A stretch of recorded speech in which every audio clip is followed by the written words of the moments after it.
अफ्रीकी मुल्क नाइजर में फ़ौज ने फ़िज़ाई हदूद बंद कर दी।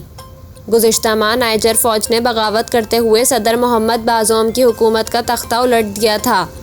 बाद-अज़ां मुंतखब हुकूमत का तख्ता उलटने वाले सिदारती गार्ड्स के commander general Abdul Rahman Tchiani अल-मारूफ जनरल उमर चियानी ने खुद को सरबराह मुमलिकत करार दे दिया था।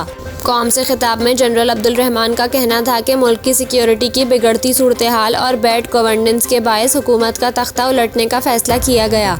कुछ रोज़ कबल नाइजर की मौजूल सदर मोहम्मद बाज़ोम ने मुल्क में फ़ौजी बगावत की कामयाबी की सूरत में दुनिया को बड़ी तबाही से खबरदार कर दिया था।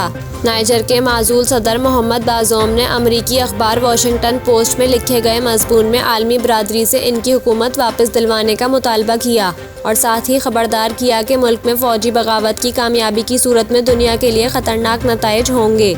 मोहम्मद बाज़ोम ने अपने मज़मून में लिखा कि अमेरिका समेत दीगर आलमी बरादरी इनके मुल्क में आइन की बहाली के लिए ज़रूर मदद करें। ताहम अब नाइजर फ़ौज ने फ़िज़ाई हदूद बैरूनी फ़ौजी मदाखलत के ख़दशे के पेश नज़र बंद की हैं। अरब मीडिया का कहना है कि नाइजर फ़ौज ने मग़रबी अफ्रीका ममालिक की सदर मोहम्मद बाज़ोम की बहाली के लिए दी जाने वाली डेडलाइन को भी मुस्तरद कर दिया।